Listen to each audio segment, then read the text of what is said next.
Hey, healthy homies! Welcome to Humanitarian Chronicles, where I highlight extraordinary people doing extraordinary things. I'm your host, Abby Lodmer, conscious comedian, life and health coach, and I am here today with the phenomenal Mike the Vegan. He is a well-respected scientist and vegan science writer who covers a variety of topics, from the health effects of a vegan diet to the environmental impact of eating animal products to the sociological phenomenon of casual animal exploitation. Mike regularly debunks the myths that perpetuate harmful dietary and lifestyle behaviors, mainly on his amazing, incredible, very entertaining, very well researched and thought out YouTube show called Mike the Vegan, all with a drop of humor that only he thinks is funny. Just kidding, so do I, and that's why you're here. Welcome to the show, Mike. I'm so honored to have you. All right, thank you so much for having me. Thank you for being had. Well, actually, your videos are so inspiring to me. I hope I can say I've watched all of them. I think I have maybe 40 more to go. But yeah, there's 100. So. Oh yeah, I think I've watched about 60. I think I do really have 40 more to go. They are just so on point, so well researched, and everybody's obsessed with science. So scientifically accurate and replete with facts and humor and tongue-in-cheek. I mean, they're just so well done. I just said I have to meet this guy. What better forum than my show? So thank you for being here. You know, you're an out-caller, which I love. Totally. You call peeps out on their faulty claims and their fake science and their disrespectful, irresponsible lifestyle choices, and I love that because I myself am also an out-caller. You know, some lovers call their partners baby, angel. My boyfriend calls me outlaw, and that's complimentary. You know, that's the biggest compliment in my eyes. So, with that being such an outlaw, I wanted to actually specifically talk to you about today the ketogenic paleo diet. Let's be outlaws and touch on that bull roar because it is permeating our culture right now. Yeah, it's huge. I did a video. It was just the ketogenic diet debunked. And basically, there's just so many studies that have been done over the years on children that had severe epilepsy. That's where the diet came from. So we actually have this trove of peer-reviewed studies on the ketogenic diet and its effects and how, you know, basically, the worst example I can think of is how children who were on the ketogenic diet got so many kidney stones. They got about 3,000 times the incidence of kidney stones as children do in the normal population. So right there, you know, it's like there's something wrong. The children shouldn't be getting kidney stones, and getting that many, it's insane. There's like 1 in 7 in one study, and there are just so many different things that are wrong with it. I think the most interesting part, though, is how the keto followers can just 100% deny just all of that science. And there was even a woman, I think she goes by Paleo Mom. I highlighted her in my video, and I used her arguments as basically the first entire half of my video, because she goes through, these are all the adverse effects of a ketogenic diet. These are all the risks. These are all the things that can go wrong. And she said she ethically had to put them out there. She's an actual nutrition researcher by trade. Good. And so I made the first half about that, and I'm like, this is the list that Paleo Mom made of adverse effects, blah, blah, blah, blah, blah. And still people are like, oh, this vegan is so biased. All of these studies are just like nonsense. And like, it's just crazy how deep people are in denial of it, of the negative effects. And even though they're so well documented, and, you know, like these cardiomyopathy cases in children, which is enlarged hearts and just various things that go wrong, and they'll always find some way to slither around it and be like, oh, well, they weren't doing it perfectly right, or something, and it's just like, oh, I do this slightly rebranded new ketogenic diet, where it's like, no, they just because they haven't done the studies on your specific typical brand. And this is kind of what happened with Atkins, because it sort of is a rebirth of Atkins, but even like maybe even lower carb in certain situations, where we just keep rebranding this low carb diet. A study comes out showing that it increases your risk of heart disease, and then they just rebrand it again, and it's not the Atkins diet anymore. Now it's the paleo diet, or now it's the ketogenic diet. And so it's pretty amazing. And the ketogenic diet takes things a little further with like the really low. I think they only have like 10% protein generally, and like just virtually no carbs at all. And so it's a whole new level, but we have all of those studies, dozens and dozens of studies done by so many people. Yeah, it was 5% of kidney stones in children, and we have all of these acid things, these bone loss, renal tubular acidosis, low platelet count, disordered mineral metabolism, poor growth in children, skeletal fracture, osteopenia, increased bruising, acute pancreatitis. This was actually from, I think the quote from the study was, the outcome for this patient raises concern regarding the potential consequences of the ketogenic diet, because they had pancreatitis from this, and just Kids, on and on and on, so many children. We're talking about children here, everybody. Yeah. And I love your use of the word slither, because these people are slithering snakes that put these fad diets out there. Okay, this is what I tell my clients. Anything you hear in this culture, it's the opposite. Anything you hear, oh, you need to go to the doctor to get a shot, it's the opposite. Oh, you should be going on this diet, it's the opposite. Oh, soy is the big thing, fat-free is the big thing, opposite. Anyway, thank you so much for doing your due diligence and doing the research. And for people who think they're invincible and don't think that they're going to get a heart attack like the founder of The Biggest Loser just did on his keto diet, by the way, his name's escaping me right now. Is it Kevin something? I can't remember. Lou, Kevin, Eric, something like that. Mike, one of these American guy names. But yes, the founder, the creator of The Biggest Loser just had a heart attack. Bob Harper. You're awesome. You're amazing. Thank you. Wow. Google. They're listening to us and it just popped up on Mike's screen. Okay. That is Big Brother right there in full effect. Yeah. Bob Harper just had a heart attack age 50. I know people my age, I'm 40, who've had heart attacks after the ketogenic diet. It's insane. Yeah. And if you think you're not going to get heart attacks, you're not going to get kidney stones, you're not going to get atherosclerosis or any other disease that comes from high acidity in the body, what about some other side effects like low energy? Yeah, totally. And what I like to say, the keto eyes or the paleo eyes, whatever. There's been multiple times where I or my friends have spotted somebody who is on the keto diet or a really low carb diet just by the bags under their eyes. I actually asked somebody straight out. I'm like, you don't happen to be on a low carb diet, are you? And they're like, oh yeah, I am. And then they were like freaking out that I was eating a banana, and I was like, it was just so obvious from the eyes. But one other thing is, in my personal experience before I even knew about the keto diet, was I had a viewer who was like, oh, my cholesterol was like basically 400, was over 400, which is the highest I'd ever heard of anyone ever. And they were like, yeah, I'm on a ketogenic diet. I do bulletproof coffee every day. And they saw my channel and they started doing more plant-based diet, and they went down to a cholesterol level of 150. They literally sliced it in half. Wow. And that was from the ketogenic diet. It just did that to them. And there's just so many. And it's sad because there are people who are like totally sold on it because they lost some weight on it. But they did just come out somewhat recently with a study by the National Institute of Health that was actually originally, I believe it was funded partially by Mark Hyman, who's like a paleo doctor, but it proved the opposite, and so you probably won't hear him talk about it, where it basically showed that the higher carb diet actually lost actual fat faster. So there's this initial dip on the ketogenic diet where you're losing lean body mass, which is like just defined as like water and muscle and stuff like that. Right. And so we don't know how much muscle they're actually losing, but the idea is they weren't losing fat as fast as the higher carb diet. And so it's just that, and they even mapped, people going into ketosis and everything. They were keto adapted and all that stuff, and it just still wasn't competing. And so, yeah, you can lose this water weight. You can still lose weight, but you literally are starving yourself in certain ways. And there's just so many negative effects that you're pushing your body against. When we just had a study come out really recently showing that you can eat as much as you want on a whole food vegan diet, and it's the most effective way to lose weight. It's the number one weight loss while eating as much as you want out of any study ever recorded. It says that right in the study. Amen. And not only to lose weight fast, but to keep it off. Sustained is what we're talking about here, everybody. Sustained weight loss, sustained energy, sustained health.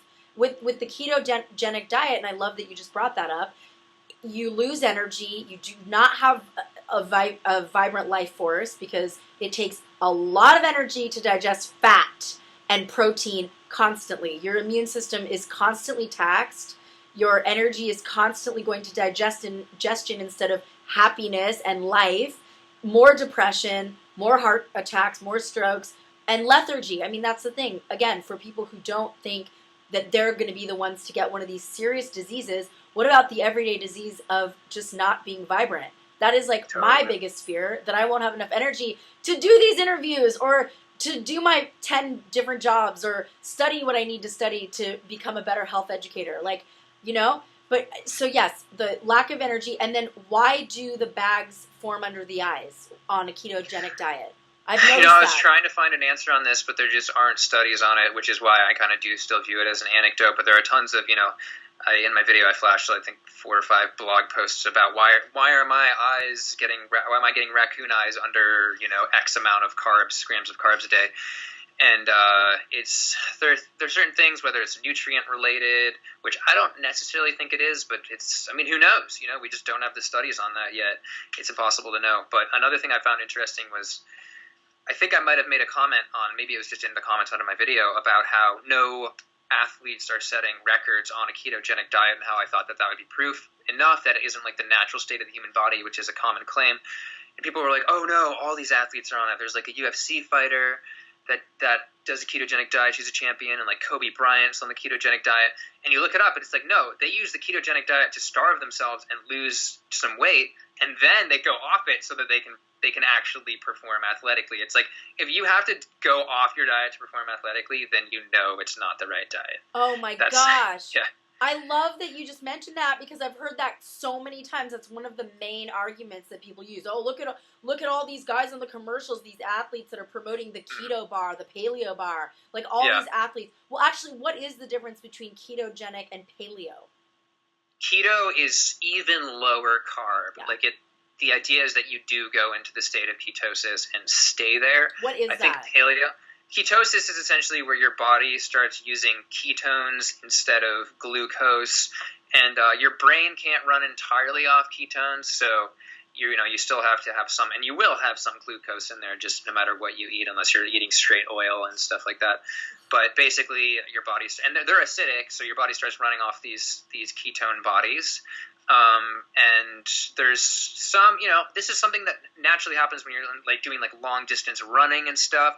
So it's not like it's some completely foreign thing, but the idea that you'd be in ketosis all the time is just not right. It's just not the natural state of our body. Even the Eskimos, or the Inuit, I should say, right. People are always saying, oh, the Inuit, they eat such a high fat diet, they're in ketosis, it's a natural state, everybody should be in ketosis. No, right. They have a genetic adaptation to keep them out of ketosis. Like anybody in the low carb movement who actually does pay attention to the science is like, you can't say the Inuit go into ketosis, because they don't. They are adapted to not go into ketosis, probably because it's evolutionarily just the best thing for them to not go into ketosis. Right. Amen. And what I always say is, I want to study the cultures who are the most vibrant, with the least depression and the least disease and the longest living. The Inuit are not those people. I'm sorry. Yeah, sadly, they live about 10 years shorter than their neighbors or their, people to the south of them. Totally. But you look at the Okinawans, now their diet's crap. But back in the day when they were eating more healthy, they were the longest living culture on Earth. Yep. They had the most centurions on Earth, the highest level of mobility at 100. And all these amazing things. And if you look at the study from 1940s, what they were eating 70% of their calories from sweet potatoes. They were eating 85% of their calories from carbs, which is higher than a high carb diet. It's it's amazing. Amazing. Well, carbs have protein, people, and also our bodies created their own protein. Mike and I could do a whole video on that. Humans and other animals make our own proteins. We build our own amino acids. We don't need to eat outside sources of protein to get protein. You don't eat protein to get protein. We need to eat carbs, minerals, vitamins, enzymes, living foods in order to build our own healthy proteins. Yeah, I would say that foods that we view as carbs also have protein off. Like potatoes are actually a pretty dang good source of protein. And, that's true for other conventionally high carb foods, especially when they're in their whole form, when you don't mill off the hull and stuff. Right. Amen. Well, yeah, I love that we're touching on this. It's true. So we build our own protein from the minerals that we eat. It's much easier to get minerals and vitamins from food when it's simple to digest, which are simple carbs. Potatoes. I personally am more along the Hippocrates Health Institute way of thinking. I'm all about John McDougall, Pam Popper, all the people who've come to the fore and talk about the starch solution and the starch diets. Though what Hippocrates says is, yes, and all those starches are soaked, sprouted, cultured, germinated.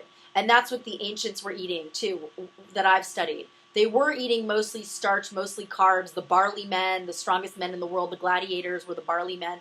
All these strong athletes and cultures and happy, healthy cultures throughout the ages, like the Okinawans, were living mostly on starch. But unlike today, it wasn't just microwaved or heated or boiled. It was actually prepared properly, which they got. Well, they did come out with a study showing that microwaving actually, because it's a crappier way of cooking, it actually preserves more nutrients in certain situations, which I thought was funny. Not that you need to microwave things, you don't, but it's just a fun fact. But yeah, in terms of protein, the idea is that we just need so little protein, and you can easily get it from these things that we view as high carb foods. Like, for example, human breast milk is the lowest protein content out of any, obviously, mammal on Earth, and that's simply because we take the longest period. We have the longest period till maturity out of virtually any animal, and so that drinks milk. And so the idea is that a rat who has a really fast period to maturity needs, I think they have probably 4 times as much protein in their milk than we do per calorie.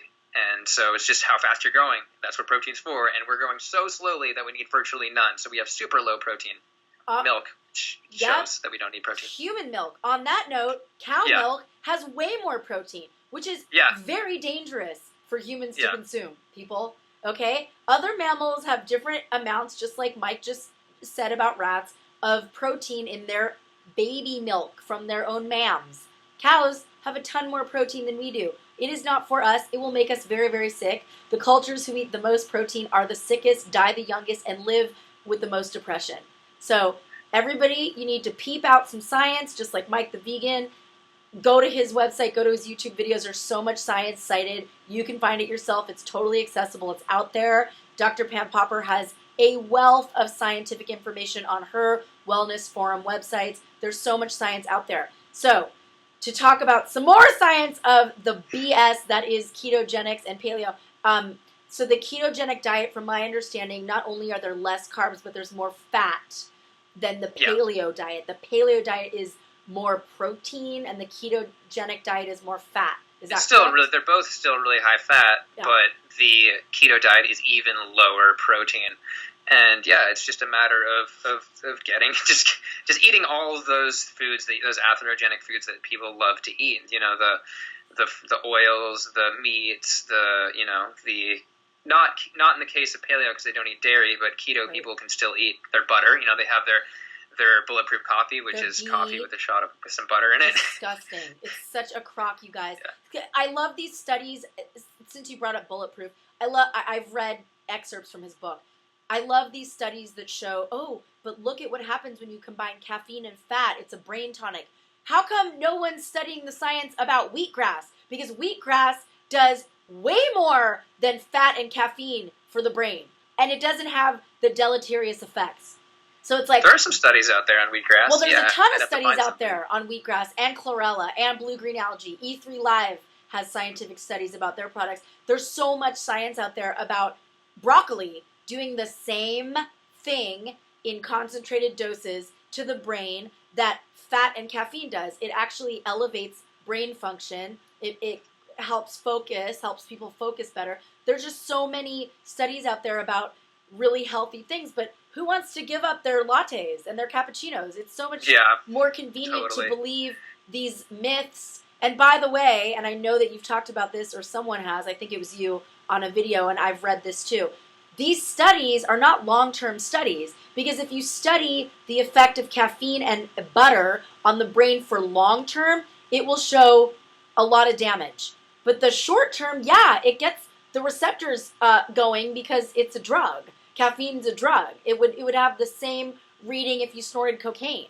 But then what about long-term? For real. Like these studies are conveniently only short-term studies. So when you're reading these books and these studies, be aware of that. These are not long-term scientific studies. And even if there was some positive effect, it's like you got to weigh that against the massive negative effect of like the guy who's taking bulletproof coffee and having a 440 total cholesterol. It's like people just like to, if there's one good thing about a good habit or a bad habit that they have, then they'll just erase all of the badness of the habit. People love to do that with Totally. basically every food. Totally. I function so much better when I'm doing, yes, it is high carb, but it's sprouted everything, like soaked sprouted beans and legumes and even potatoes. That's the way to go. I've actually been meaning to do a video. Sorry to cut you off. No, I function, I can't wait to see that video of yours. I function so much better when I eat carbs sprouted, which, by the way, make them protein, not carbs. They're still carbs, but they're now protein as well. But I function so much better. I'm less clogged. I have more energy. I'm happier, less brain fog. And then I read the starch solution and I watch all these videos about carbs and starch. And I'm like, I'm just going to bake a bunch of potatoes and eat potato salad and eat potatoes morning, noon, and night. And I'm like, ugh. And I just feel you don't need to do that. There's definitely a massive... The one thing I will say about the more high carb vegan movement is there's a massive underemphasis on vegetables and how good vegetables are for you. And there was a point where I went high carb and I was all about it, and I basically didn't eat a salad for several months. And then I realized that I'm this diet is kind of pressuring me to not be eating salads because there's not any energy in the salads, and it's come on, we don't. Once you meet your energy needs, it's all it's about foods that are just healthy for you and fresh raw greens. You're not going to go wrong with that. And then sprouting, I think, is really interesting because every single sprouting and fermenting, because if you look at all of these foods that we eat, and like you said, the traditional cultures, the way that they prepared them, it's all about soaking and and even beyond sprouting of fermenting. And I think that stuff's so interesting. And part of it was they had to do it for actual just practicality of not having the food, in certain seasons. That was the case with kimchi in Korea. But other than that, there's a reason they're doing that. And I think a lot of this gluten intolerance, I'd be really curious to see if you soaked whole wheat berries. Most people don't even know what whole wheat berries are.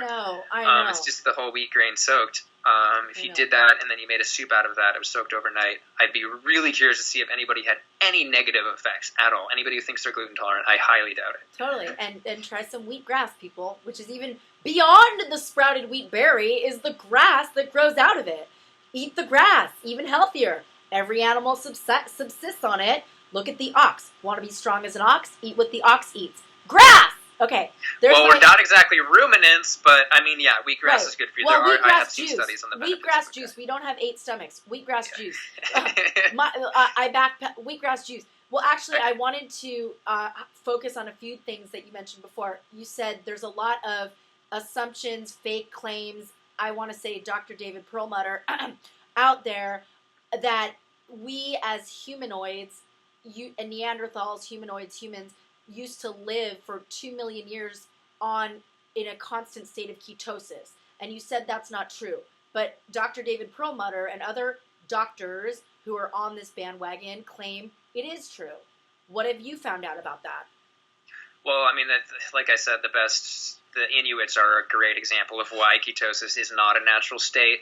The idea that we can't perform at our best athletically is another major idea. And just looking around at every single major culture, all of these indigenous, the closest we can get to a snapshot of indigenous tribes, we're not seeing the default state being ketosis, which they said. They're like we're more or less in ketosis all the time. That's definitely not true.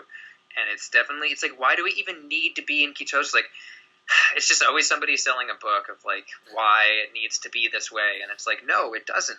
Every great human achievement by every society that's achieved everything great, every athletic record has been not in a state of ketosis, especially these you can't win a sprinting competition in ketosis. You are gonna bite it. Because you don't have enough starch, carbs, immediate energy, fuel to actually put one leg in front of another. You don't have enough of that quick fuel to run. Okay, so that's David Perlmutter's claims. Don't believe it. Grain brain. Just say no. Total bull. Where's the science? And I love how Wheat Belly was written by somebody who was overweight. It's you can't. It's just look. I don't know. Yeah, no. I don't want to judge a book by its cover. Right. I do want to judge a book by its cover. That's why I follow the Hippocrates Health Institute way of eating and living, because I've never had more energy. I've never had more brain clarity. I've never had more vibrance. I eat soaked, sprouted, cultured, germinated, fermented, amazing, healthy, vibrant foods. I sprout. I do wheatgrass. I do green juice every day.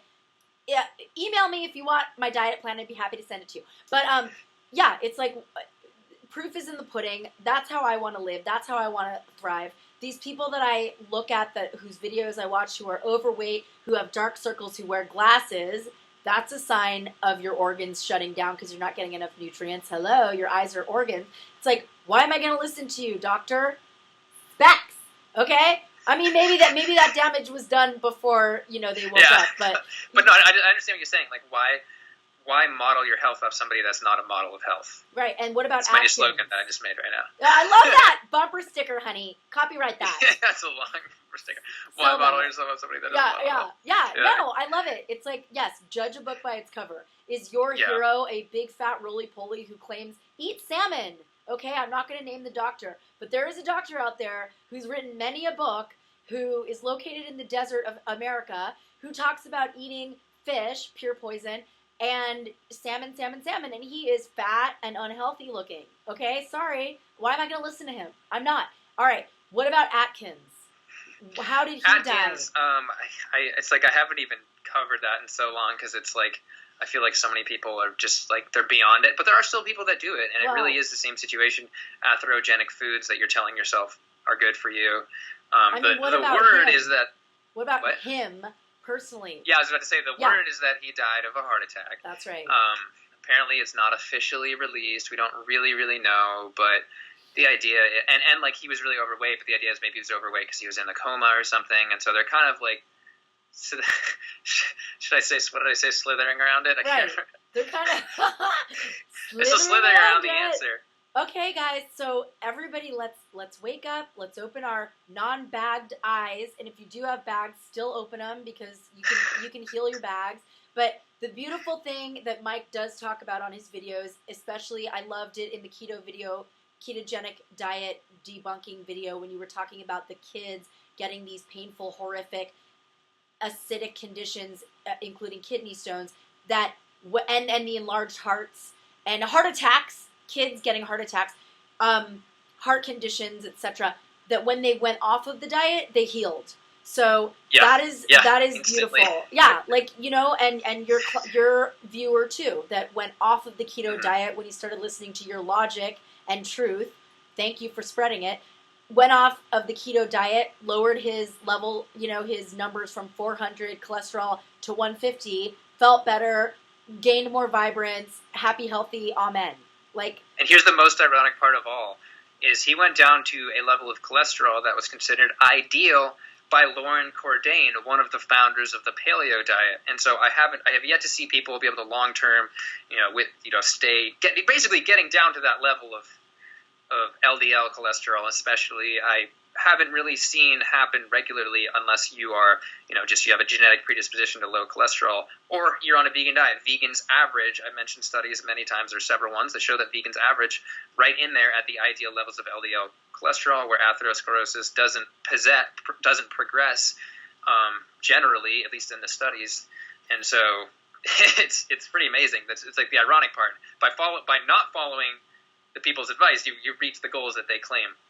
I love that. And exactly. Don't follow the advice, reach your goals. And I also love on one of your videos that you actually go through your blood panel and your levels of everything, zinc, vitamin C, cholesterol, and a ketogenic or paleo, I forgot what video it was, person's levels. And your levels... Oh, my intake, yeah. Your intake was way better, way better. It was so clear that you were the healthier humanoid than this person. Yeah, what I did is I took a paleo meal plan that was supposed to be well-rounded, and I typed it into Chronometer, which gives you all the nutrient, data, and basically put that up against what I ate in the last week, and just the fiber thing alone, because it's, we have these paleontologists, or, the microfossils, or the fossils of poo. They're saying we ate about 100 grams of fiber a day, and I was eating about 100 grams of fiber a day, and these paleo people were eating dismally low levels, and it's like right there, it's not the same diet as we ate in the past. Totally. No, I love it. I love.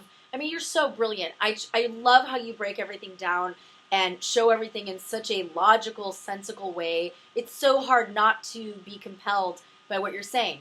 And, I mean, proof is in the pudding. Bob Harper, heart attack, age 50. Atkins died of a heart attack / stroke. He was in a coma, probably from his overeating of meat. Who cares what he died from? Look how he lived. Low energy, fat, coma.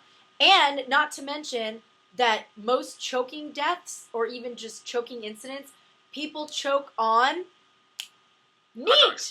Right? Well, the single most common food is hot dogs. Choking deaths. That's right, my friends, because we're not made to eat meat. Our mouths are too small. Our jaws go side to side. We're not made to eat meat. These canines are for eating bark and nut cracking, my friends. These are not for running as fast as you can through the woods, jumping on a beast, sticking your teeth in the jugular and sucking its blood and then eating its skin, hair, nails, flesh, horns, feathers. That is not what these canines are for. That is not what these feet are for. That is not what we actually could you please talk about, are we omnivores even? What is our human body made to eat and to be? Yeah, I would say we are post-frugivore starchivores, meaning we came from frugivores. We've evolved a decent amount since then to eat more cooked starches. We've been eating cooked starches for as long as we've been Homo sapiens. And so that's huge right there, and I covered those studies in my videos. But there's just so many things. I mean, the intestine length to trunk length or torso length, because that's the way to compare the bodies of different animals. Like a dog, you're not going to count their tail, you're not going to count their legs. You're not going to count our legs either. So you compare that, our intestine length, which is about 10 to 1 intestine length to body length. Our average intestines are literally 23 feet long, which is crazy. And the average torso is about 2 feet. And, you look at these true omnivores, which are, animals that we can actually watch eating meat in the wild, and they have anatomical adaptations. They're way down. And same with carnivores, get close to I think it's 2 to 1 or something. I'd have to look it up again. But just that combined with so many different factors, the obvious anatomical things. But the argument is that, we've been hunting with these tools, and therefore we've, now it doesn't matter that we don't have the claws and stuff. But still, what's going on inside is still not able to handle it at all, which has got, the idea that we can get atherosclerosis from eating meat, that does not happen to omnivores. You don't give a dog, animal fat, and it just doesn't clog them. It's not, you take any other herbivore and it can happen. They can induce it in a lab. They have studies inducing it in a lab, very cruel studies, but they're real.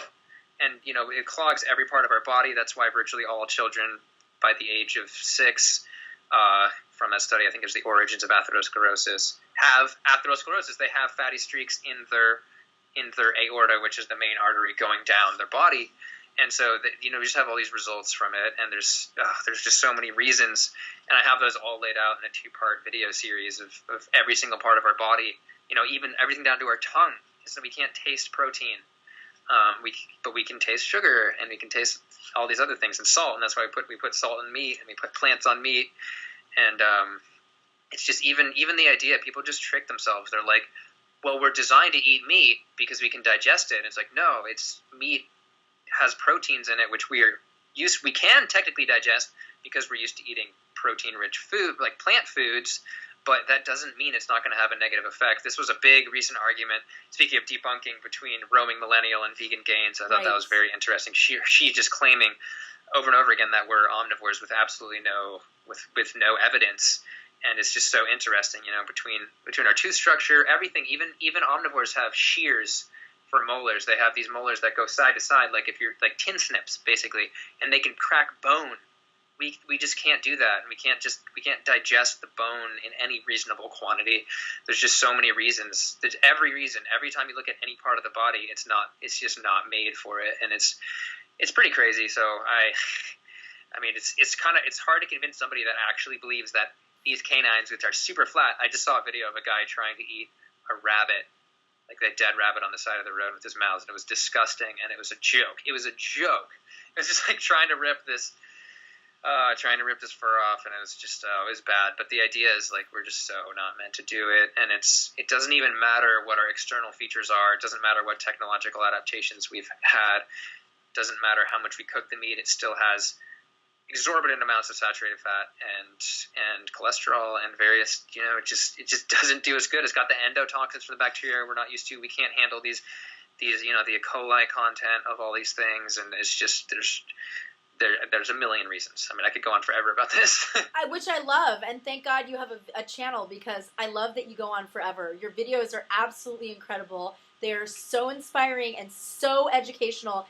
Everybody, Mike the Vegan, go and watch all of his videos. You will learn all of this and more. How we are herbivores. How if you put a baby in a crib, the baby with a rabbit and an apple, the baby will pet the bunny and eat the apple, try to eat the apple. The baby human will not try to eat the bunny. A baby cheetah is a different story. Okay, babes?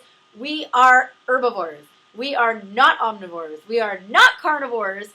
These are not canines for ripping flesh. All right, little angels, let's wake up, watch Mike's videos to learn so much more in such a palatable way. It's a vegan palatable way with good flavoring. It's not all protein, so you won't be able to not taste it. Okay. But that you did remind me of the choice reminded me of the psychological aspects of eating meat, and these people that get PTSD in slaughterhouses, and just even the larger societal effects of how crime skyrockets in towns that get a slaughterhouse.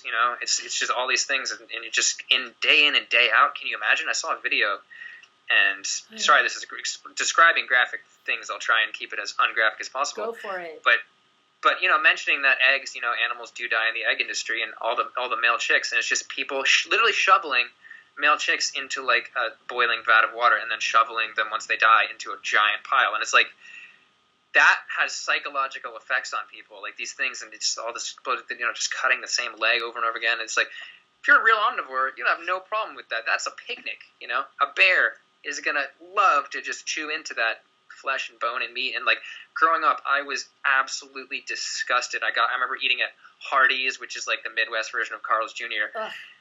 And I got a chicken leg, and I bit into it, and there was a bloody vein in it, and it was just like clicked for me, and I was like, this is so disgusting. I'm never eating there again. And I just any time the animal was at all connected with the food, I got completely disgusted since I was young. And so people can obviously be trained the other way to love gore and stuff, but I believe that our tendency is to absolutely be herbivores. We can tolerate the slightest bit of meat, not like if you're eating such a small amount. Like I use the analogy of the guy who ate an entire plane. Like he ate a plane, right? And he didn't just die overnight. So you can eat, this meat and stuff, and it's not going to instantly kill you. Although you will be having things like inflammation that you might not realize. Like vegans have 1/3 lower inflammation. You put them on a vegan diet, that's what happens. That's right. And it's just the idea that I could go on forever, but the point is, psychologically, I don't see it too. There's just anatomically, psychologically, and on and on. I love it. Well, which brings us back to the World Peace Diet, which I know you and I have talked about before. Dr. Will Tuttle, the World Peace Diet. Why are so many women being raped and abused and enslaved, and children as well? I just saw the movie Lion and cried for 3 days straight.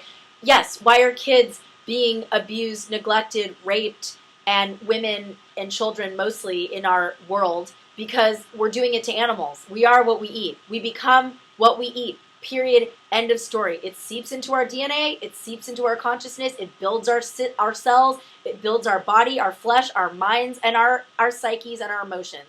Okay? We are what we eat. When we're eating tortured, abused, raped, murdered, and animals, that do not choose to be enslaved their whole lives. Sex slaves there is an insane level and amount, and it has skyrocketed, the amount of children who are being kidnapped and sold into sex slavery in the world, in America. All right? So the cultures that are doing that are the meat eaters and the dairy drinkers. The people that are drinking toxins, poison, bad karma, pain, and torture. That is what we're becoming, and that is what we're doing to each other. So one point I will. Obviously, I don't have studies on all those things, but one thing I do have, going back to the ketogenic diet, there's a study showing that going into ketosis actually raises your cortisol levels, which makes sense because it puts you into what your body believes is a survival situation, and cortisol is the stress hormone. That gets you on edge and stuff, and I think that's really interesting because you're eating these dead animals, you're spiking your cortisol, and there is a stress connection there, definitely. Totally. And there are studies that have weak links. I mean, I have to look deeper, but between just like how the animal hormones affect your own hormones. We know that things like dairy raises IGF-1, not only because it has IGF-1, but because it triggers your body to raise IGF-1. There's a study on that. But what else is going on with hormones that we haven't studied yet? We've studied such a small fraction of the human body. We don't know exactly what's happening. We do know that vegans have higher levels of testosterone, though, which is lovely. That's right, honey. Hilariously. That's why my boyfriend is vegan, and I definitely have higher levels of testosterone. I'm trying to meditate that out of me. I'm like, I am taking my shaman chak herbs and balancing my estrogen and testosterone hormones. Write me if you want more information about that. But yes, I've always been more of an alpha. I've always been higher in the testosterone department. My mom, I'm the first child. That's what they say. First children have more of the testosterone because the mother has more. But anyway, we do what we can with what we have. So at least I'm not eating meat to trigger that. Not to mention heavy metals, pesticides, runoff. I mean, what these animals are eating, even organic grass-fed animals, are just, the chemtrails. Animals absorb a lot more toxins from our environment than we humans or than smaller game, smaller animals do. So the animals that we're eating, for the most part, which are cattle, are absorbing so much toxic waste from our environment, heavy metals, which trigger the heavy metals in our bodies from vaccines and everything else. So just please do your due diligence, people. Do your research. If you don't like doing the extensive research that Science Mike here does, then just watch Mike the Vegan's videos. I will have links to his main videos that we're talking about today in the section below with the information. You can learn so much from this brilliant man, this truth teller, this light shiner. I am just so grateful. I'm so grateful for that chicken who sacrificed its life at Hardee's so that you could become more awake and aware and do the work you're doing, Mike, because it is so dang important. It is so important on every level. Mind, body, soul, world, connection, interconnectedness. I'm just so glad that you're out there spreading the good green word. You are truly one of my real life heroes, and you are truly a humanitarian that I needed to chronicle. And do you have anything else that you want to say about the paleo or anything else? Well, one thing you were just mentioning, the toxins, and one thing I've never talked about in my videos that I need to talk about is how, these farm animals actually can enter these sort of toxic cycles where, for example, you have a grain-fed cow and then they take the manure and they spray it onto the field. And so there's this, and then they're fed grain from other places and the manure is, spread on the field again, and then they're eating the grain. And it's very possible, and we have seen, even organic chicken bone broth has these, a decent amount of lead in it. But the idea is, it's in certain situations, it's possible that we're getting super hyper toxic meat because of these various sort of this nutrient cycle, toxin cycling, really. And that's, of course, that's just a certain situation. The main situation is that 95% of persistent organic pollutants come from animal fat. So that's the takeaway from the pollution. That's right. Everything is stored in our fat. Everything is stored in the animal's fat and flesh. Yep. So good luck with your Don't eat a high-fat diet. Don't eat like a keto diet or a high-fat diet. That's you're eating a high animal fat, high-toxin diet. That's right. Enough with this keto bull roar, guys. It'll make you lose your water weight for a minute. It'll make you lose your lean, get lean for a minute. In the long run, you're going to get fatter. You're going to get sicker. You're going to get more brain fog. I love that people are like, no, she was skinny her whole life. Yeah, her whole short life, she died of a freaking heart attack. People are like, no, they don't. There's no science about long-term ketogenesis working or paleo diets working because the people die before you can even do a long-term study on a long life eating this crap. There is no such thing. You can't live a long life eating animal flesh. You can't live a good life eating animal flesh. Wake up, babes. Wake up and smell the non-manured grass fields, okay? So, stop eating meat. You won't be eating sprayed fields of manure. They have nowhere else to put it. Even the organic fields have been sprayed. And I love that you just brought up bone broth again because, yes, my friends, we cannot chew bones. That's why we make it into bone broth because we can't even chew bones. So, yeah. And then people think they're getting collagen from bone broth, but that collagen is just digested and down into amino acids anyway. It's not like you take a part of the animal and you just put it on you, That's right. Oh my gosh. You are so brilliant. You know so much. Yeah, babes, you want collagen, eat seaweed. You want collagen, start making your own homemade cheeses and just parfaits. Plant-based amino acids. You'll do you get everything you need. Everything you need, and real high amounts are in Irish moss seaweed. There's the takeaway of this whole video. You want collagen. I've never researched that. What? I've never researched Irish moss seaweed. I'll have to look at it. I'm going to send you a video right after this. Irish moss seaweed. Eat that. Use it in parfaits. Use it in make your own cheese. It's a gelatin glutinous but gelatinous substitute. Eat it. Make it. You will have collagen. Your own cheese what? Before? Have you made your own cheese? We just made hazelnut milk. I have hazelnut milk in my fridge right now. Nice. That's what I made last night. Delicious. I make different. Yes, I make different nut milks every other day. I make pecan, hazelnut, almond, pistachio. I made pistachio milk. It was amazing. Sesame seed, flaxseed milk. I make different milks like every day so I get different nutrients. That's the key, babes. Spice of life, variety, and different nuts. Tastes. It's amazing. I love hazelnut milk. It's so good.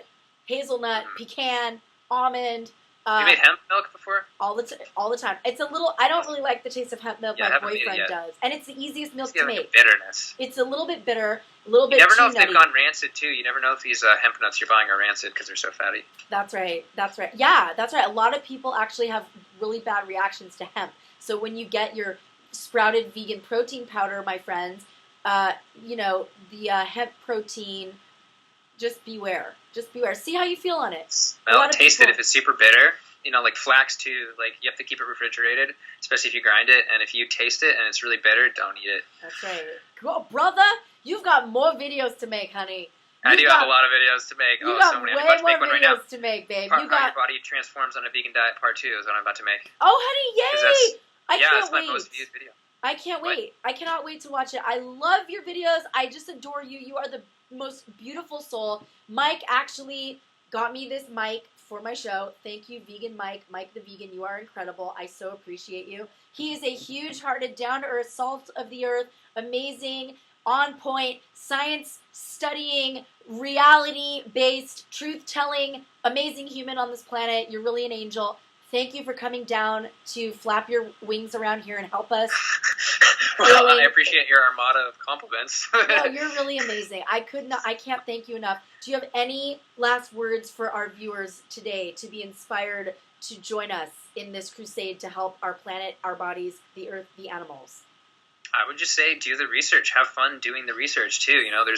It's fun going on little expeditions of learning things and just keep it to real sources, and at the end of the day, I think it's just good to know that literally the largest organization of nutritional professionals says that a vegan diet is nutritionally adequate. Just go for it. Do all the research. Look at all these amazing stories of people reversing these diseases are so inspiring.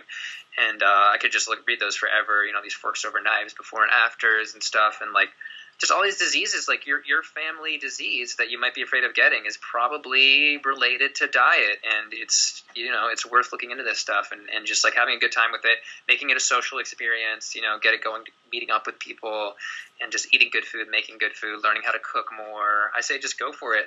Those are my final words. It's just do it. I love it. Nike and Vegan Mike the Vegan. I love it, babe. The Vegan. That's right, you guys. That's right. Heart attacks don't run in the family. Donuts and hot dogs do. All right. Yep. Those are my final words. So get your meetup group going. Go and check out Mike the Vegan. I'm going to put his links below. Like this video if you liked it. Subscribe to Mike the Vegan and Abby Lodmer and Humanitarian Chronicles if you like it. We love you. We just want to promote health on this earth. Thank you for being a warrior with me, Mike the Vegan. You are incredible. I can't wait to talk to you soon. All right. Thanks so much for having me. Thank you Bye, everybody. for being had. Later, babe.